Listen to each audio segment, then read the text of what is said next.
I'm Cathy Sankey. I'm the principal of Dublin Jerome High School. Just a little bit about me, and then I want to figure out you a little bit. This is my 14th year of being a high school administrator. Are any of you high school administrators? Okay, bless your heart, Tom. Busy. Not a lot of nights with your family. And high schools are very interesting, complex communities. Every school is and every organization is. But I think high schools even more so. So I really appreciate the opportunity to come in and really share some of our ideas. We've been on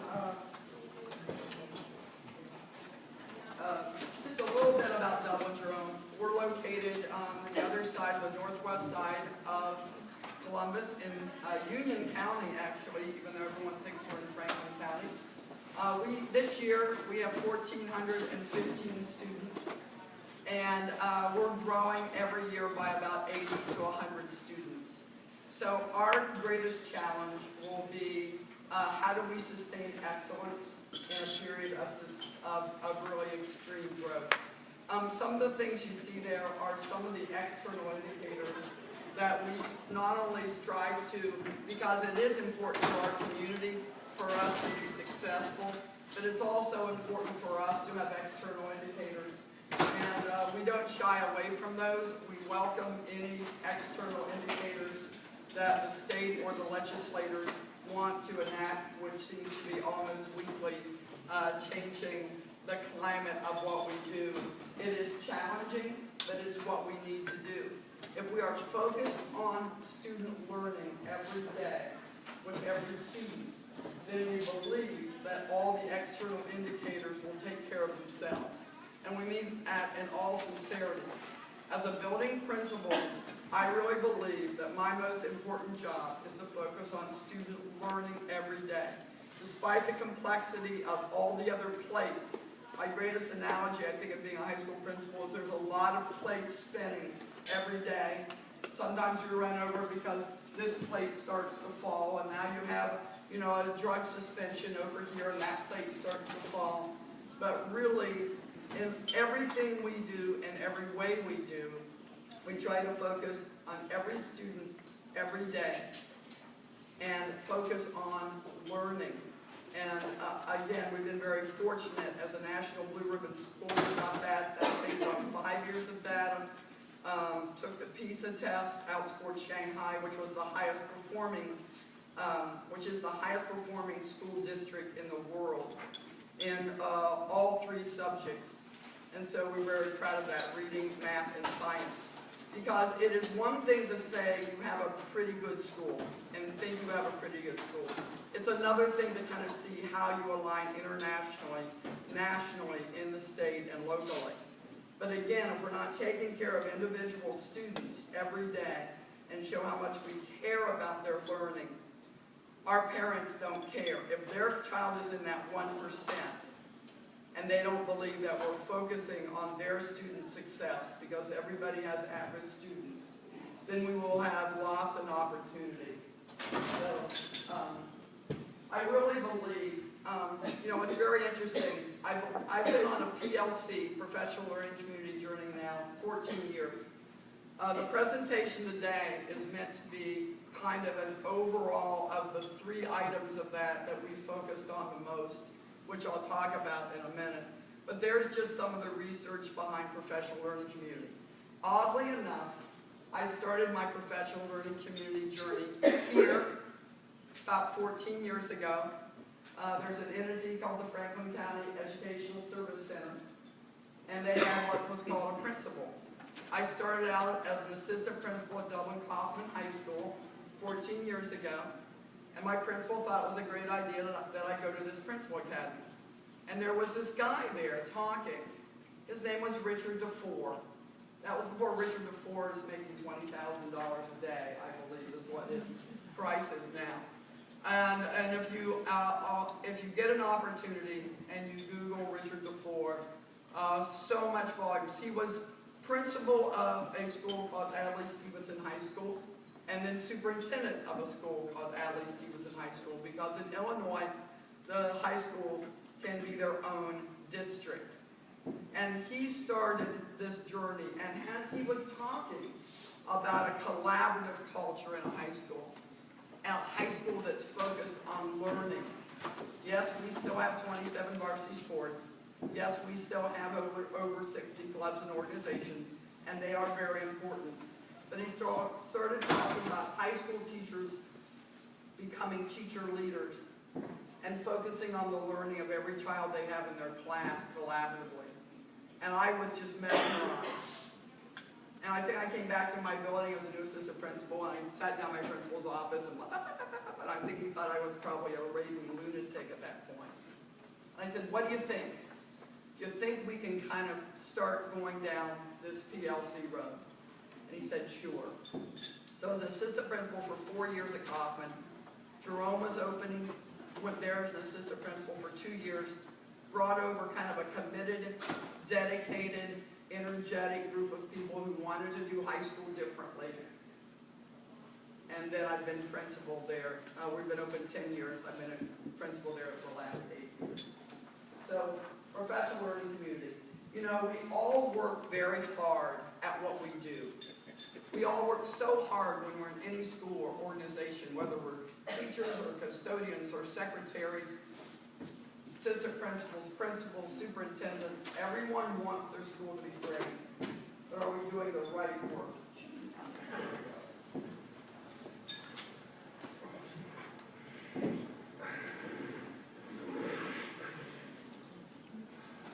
Look familiar?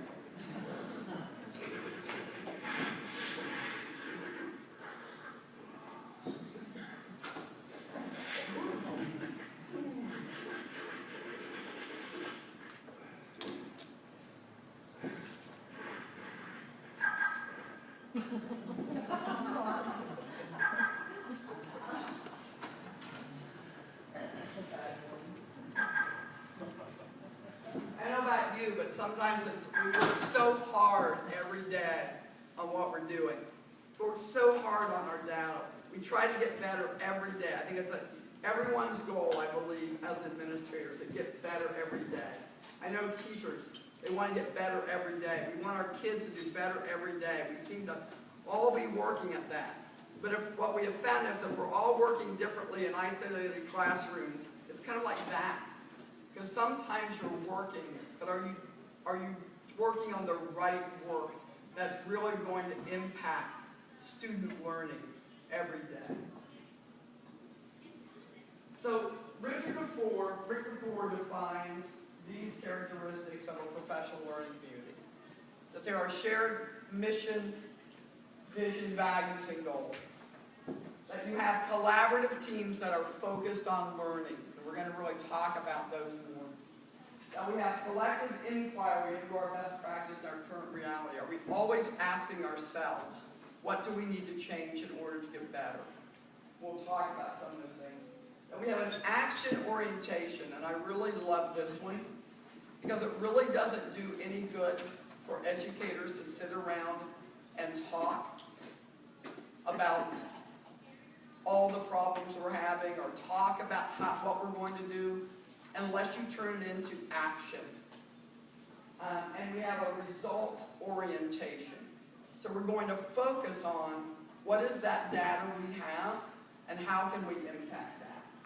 And again, that's all from Rick 4. That's what I want you to do. So today's discussion, I'm really going to focus on 3 things that I believe have made a significant impact on our building, and I really believe that it can significantly impact every school organization. Number 1 is, how do we focus on learning systemically and with sustainability? I really think that's a key. You know, our teachers don't, you hear the term flavor of the month. You know, PD, who are we going to bring in? What are we going to do? All of our PD is simply working on the work.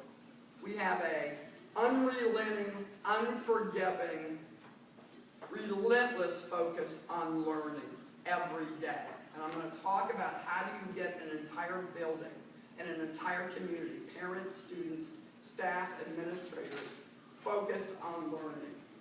Developing a collaborative culture and climate. Our teachers all work in same subject teams.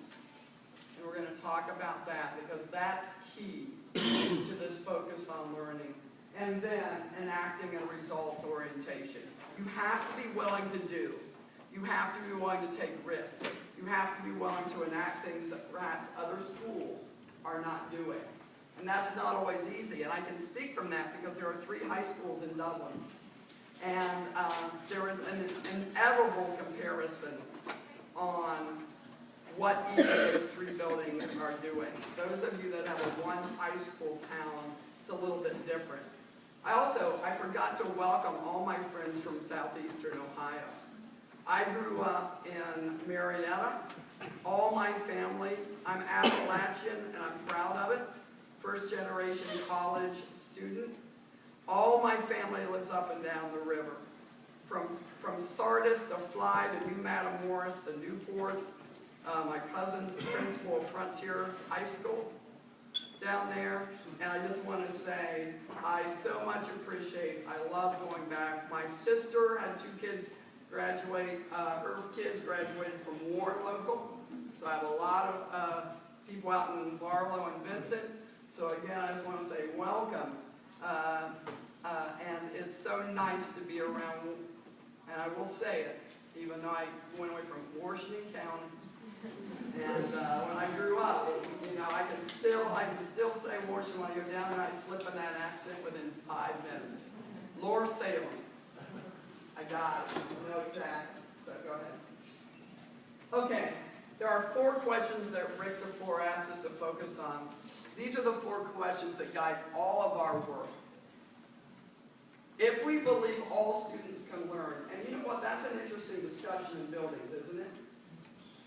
Do each one of your teachers really believe all students can learn at the highest level? Early on, and we've done some work, and how many of you are engaging in some professional learning community work? And that's great. You know, that's a journey, isn't it? And one of the hardest things are some of those early philosophical questions. Well, everyone wants to say they believe all students can learn. But do they really? Like when I say to my AP teacher, so there won't be any barriers. Because when I was a Kaufman, you had to take a test to get in an AP class. But if you really believe all students can learn, there are no more barriers, right? Or are there? Well, I mean every student should be an AP. Really? Should they or shouldn't they? So none of our courses have any grade requirements at all. We have freshmen in AP. If they're capable of being an AP advanced placement, we're an international baccalaureate school. Now they require you to be a junior or senior, but we don't have an application process. So every class is open for every student if you want to be in. So what is it we want students to learn? How do we know if they learned it? What do we do when they don't learn it? See, when I was in high school, everyone just went on. You know, you finished chapter 8 in math class, and then everyone got their grade. And then what happened the next day? You went on to chapter 9. You either learned it or you didn't. And if you didn't learn it, well, too bad. You're on the next chapter. There really wasn't a huge focus on intervention in high school for a long time. It was, I'm the teacher, my job's to teach. You're the student, your job's to learn. I do my job, you do your job. And if you don't do your job, oh well, we're moving on. So that 3rd question is so important. Then what do you do for those kids that, by the way, they can take the test and know it and they already know before they go in? And these questions, the difference is, in a PLC, as you know, these questions are answered collaboratively by same subject teams. So every teacher in our building is on a same subject team. If they're singletons, then they're still expected to do the work. And they answer these questions collaboratively. We're going to look at that. And I love this quote by Rick DeFore. I love it. Collaboration by invitation does not work.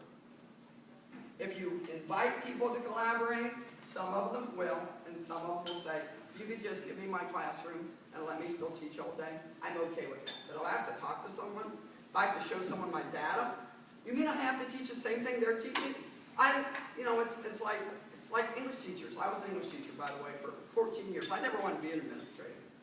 I wanted to be a teacher forever. And then I started picking up other things, and here I am.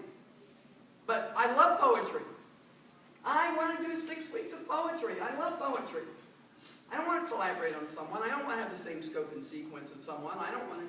When I go into our biology classes on Tuesday, or let's say tomorrow, they'll all be teaching the exact same lesson. They might not be teaching it the same way, but they'll be on the exact same focus so that every student can learn the exact same things. It's not the lucky teacher you're getting. It's not the one that's going to determine. Go ahead. So, unrelenting focus on learning over time, sustainability. It is a marathon. It is not a sprint. You need to be in it for the long haul because there's never an end point. We can always get better at what we do every day. So, just take a minute right now. What barriers exist for learning in your building? Jot them down. Just identify. There has to be some external barriers there. There has to be some internal barriers there. And every school is unique. Every school has their own unique barriers for learning. There might be commonalities, but you know your students the best. And in order to engage in PLC work, you have to be willing to look at every aspect of what you do. Because your school is going to look different, it's going to feel different, it's going to sound different when people come and visit it, if you have an unrelenting focus on learning over time. What's the constant in your building? Is learning going to be the constant, or is time going to be the constant? Bell schedules. Oh my gosh. We keep going from 8 periods to 7 periods. Teachers don't want to lose, now they've gained time. Now they're going to lose time. Everyone's time aware in high schools today. What's the constant, learning or time in a classroom? At the end of chapter 8, does everyone go on to chapter 9, regardless? Or do some kids just take a little bit longer? And then what do you do with that? What's the focus, teaching or learning? I tell everyone, I can still tap dance for at least 50 minutes in an English class today. I mean, I could. I can still teach onomatopoeia just like that. What is the focus in your building in every classroom? Is it 43 minutes of teachers teaching? Or is it 43 minutes of teachers focusing on if students are learning what they're teaching? There's a big difference in high schools. There's a big difference between a 43-minute lecture with students taking notes, maybe, and a 43-minute targeted learning focused session on a particular topic. There's a lot of teaching going on in high schools today. Is there a lot of focus on learning? And that, I think, is a real good question when you're having a discussion with your class. Some people love to teach. They just don't like to focus on learning necessarily. So when we started this, to answer some of the questions and some of the things that you probably jotted down, to get started on a learning focus, one of the things we say all the time is that all those external barriers are there. Kids who have alcoholic parents, they're there. Kids who are addicted to drugs and alcohol are there. But we own every single one of them when they come in. And so we have to look in the mirror and not out the window. What we mean by that is we take all responsibility for every one of our students every period of every day because we own them. We cannot continue to look out the window and blame external factors that are impinging on us because while they're there, it's our job to make sure they're learning. So we started looking at things like our truancy, our suspension credit, our school day interruption. It's hard to ask teachers to working very hard in collaborative teams to develop scope and sequence to make sure every kid learns what they want to every day, to intervene with them, to develop common assessments, which we'll talk about, to do that kind of work. And then, when you suspend a student, they only get 50% credit. See, if we're focused on learning, how do we know what their grade is if we are adversely affecting their grade through building or district policies? It's an interesting thought, isn't it? So one of the things we had to do was really look at the grades we were giving. Are they indicative of teaching, or are they indicative of learning? In a PLC, they have to be indicative of learning, which really means that we really have to look at everything we do. How many times you do announcements during the day? How many pep rallies do you have? How many assemblies do you have? What is your truancy policy? If it's just they get a 0, woo-hoo, the kids say. If it's you're staying and you're doing it regardless, it's not so much of a reward for missing the class. So you start looking at 0 policies and homework policies, but you start looking at everything you do that's affecting students' grades. If we're not giving grades that are valid anyway, then why are we giving them if we don't know if they're learning? If you start looking at learning, then everything else impinges on grades. Okay. Okay, good. So collaboration. So those are some of the things on this underlying focus on learning. How do you adjust the building so everyone's focused on learning? In order to get there, the only way to do it is ensuring that number one question, all students learn the same thing that they're supposed to learn. So that gets into the collaboration piece. This is how the 4 defines collaboration. But teams, look at the second one. Teams focus on key questions, produce explicit products, create norms that guide collaboration, pursue specific measurable performance goals. Every same subject team, so we have an Algebra 1 team, an Algebra 2 team, a Biology team, an English 1 team, an English 2 team. Every subject has a same subject team. And those people meet collaboratively. We're going to talk about when do they do that in just a little bit. But they meet collaboratively to answer those 4 questions. Each team produces a SMART goal. Now, some of that handouts that you got. Oh, okay, good. He's going to hand out the handouts. Oh, okay. Anyhow, just hand them all out. Yeah, hand them all out. We're going to right here. Okay, it's good. So here's the way we're set up. Every teacher's on the same subject team. 4 questions work are done collaboratively. One of the handouts you're going to get are how we monitor those team meetings. Right now, our team meetings, the time we project, are Wednesday mornings. The teacher contract day is 7:15 to 2:50. And classes don't start until 7:55. So every Wednesday, other than when we have a staff meeting, which is only once a month, that is everybody's same subject team time, and that's protected time. No IEP meetings, no SSP meetings, no other meetings, no announcements, no anything. And they don't have to work with kids. We just have to protect that time. So we've done adjusted bell schedules to find time. We call it gold time. That's our colors, green and gold. We've gone through a journey of finding time.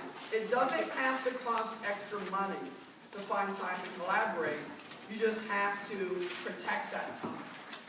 So one year, for a few years, when we had 7 periods, we had an adjusted bell schedule. We ran 1 day a week. And then we rotated same subject team collaboration time, A day, B day, during the month. Does that make sense? And then the other time, they were actually intervening with kids to focus on that. One of the things is we all own all students all the time. So if I'm the bang-up Algebra 2 teacher, and I know my kids are learning because I focus on learning every day, in that same subject team time, hopefully you're helping the the other teacher. Because all of our data is transparent. Because we give common assessments then, which we'll talk about. So we have a pyramid of intervention that as students become unsuccessful, we have different layers in place to help make them successful. Failure is not an option. You can run, but you cannot hide. If you don't want to do high school, too bad. You're doing it anyway. And we keep adjusting their day to provide as much support as possible in it. So, on question 1, at your own and in professional reviews, we all teach the same curriculum, same pacing and scope, same learning targets. And the teachers have decided those. Some of those are district-led, some of those are building-led. It just kind of depends. So, what is it we want all students to learn? Collaboratively in same subject teams. How do we know if they've learned it? Question 2. Our same subject team's work is to develop common assessments. Common formative assessments, pre-assessments, formative assessments, summative assessments. All of our exams are common. So again, you're not getting a lucky teacher. So the handout, I'll refer to this. Question 3 then, now we've got our relentless focus on learning, but we're doing it collaboratively, is what do we do when kids don't learn it? What do you do when they fail the test? Especially if it's a common assessment. Teachers have to be willing to look at that data. And hopefully, if their kids did worse on the vocabulary acquisition benchmark, then they're going to have to be able to say to the teacher next to them, man, your kid was great at vocabulary. Well, I mean, how did you ever get your kid to do that well on vocabulary? And my kids did not do well on vocabulary. So, does everyone have the handouts now? Okay. So, on the handouts, I just want to point them out, because when I go to conference, I want to find something that's practical. The one that says PLC checkpoints and guidelines, this is actually taken from Rick DeFore, so I'm not plagiarizing. And when teams meet, this guides their work. It doesn't do any good for teams to meet if you're not meeting about the right things. And that's that focus on learning. The other handout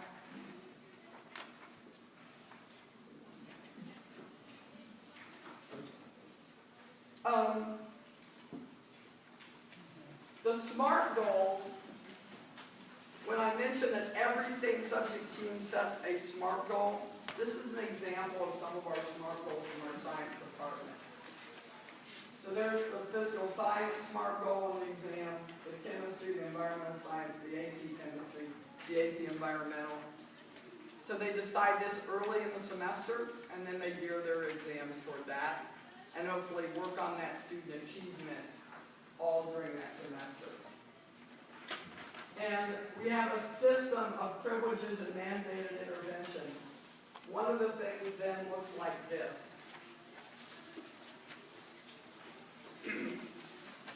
Has the Celtic knot up, that's our symbol. Usually this is on gold paper, it's called a gold card. So every 4.5 weeks, we produce a DNF list. We know the name of every student who has a D or F on interim or a DNF at the end of their 9 weeks. We run that list in multiple ways. We run it by student, we run it by teacher, we run it by grade level. We track all of that data. We want to know if our freshman program is having an effect on the DNF rate of freshmen. We want to monitor our DNF rate if we're focused on that. And so if you have a D or an F and your teacher believes that you need extra help with intervention, not because you were sick and missed the last test necessarily, they then issue a gold card. And that's the front and back of the gold card if you fold this one in half. Which means that that student is required to get extra help. And you can see they have to go see their guidance counselor. Their teacher has to say when they're available. We have some content lab teachers. The teachers are available before school or after school, depending on how that teacher wants to structure their time. They can get help at lunch. And they're required then to have those 8 squares. So basically it would be at least 2 days a week. They're responsible to go to the teacher that issued the gold card or help from another teacher who's available. So again, that's kind of what do we do when they don't learn it? We try to help them learn it. We try to give them extra opportunity to learn it. If they don't do that, it's just insubordination. It's a Saturday school. And then, by the way, I now know your schedule a little bit more, and so we're going to build some extra time during your day. That's pretty rare though, because after a little bit of that, they get it. And it's a really easy conversation with parents at that point. Go ahead. So one of the things we did was look at everything we do. Just go back one more. See the bottom of that? We also looked at everything that's near and dear to their hearts. Exam week, most kids come and go during exam week. When I was at Kaufman, they come and go. In other words, they only attend school when they have an exam. Well, it never made a lot of sense that if we're focused on learning, you mean the kids that have D's and F's who prove that they either don't have the skills or don't have the motivation or the responsibility to do well, get to come and go during exam week? That didn't make sense to us. So if you have a D or an F going into exam week, based on the list the teachers send us, you're not coming and going during exam week. You're there for the entire duration of exam week, getting extra help. We have our teachers available who aren't administering exams, and in the 4 core areas, the kids are divided up. Where do you want to go to extra help? Because that's what you're here for. So we look at everything we do, driving and parking, privilege, not a right. Coming and going during exam week, a privilege and not a right. And we establish those things that were near and dear to their heart. Study hall, they hate study hall. They take study hall because their parents, mom says you need to study on your schedule. So during a study hall, they can earn privileges. They can sign out, put little stickers on their student ID. If they don't have D's or an F, now I can kind of go. We have seating areas they can float into. If you have a late arrival or an early release and you have a D or an F, not anymore. So we assign you to study hall, you're required to go get extra help, you're required to do your homework and get caught up. Unrelenting focus on learning. Go ahead. Academics first. So the third part, the last part, is a results orientation. How do you then act? When you enact a focus on learning and you build a collaborative climate and culture where everybody's focused on learning, how do you then do a results orientation? So that's, the 4 calls it data-rich, information-poor. I know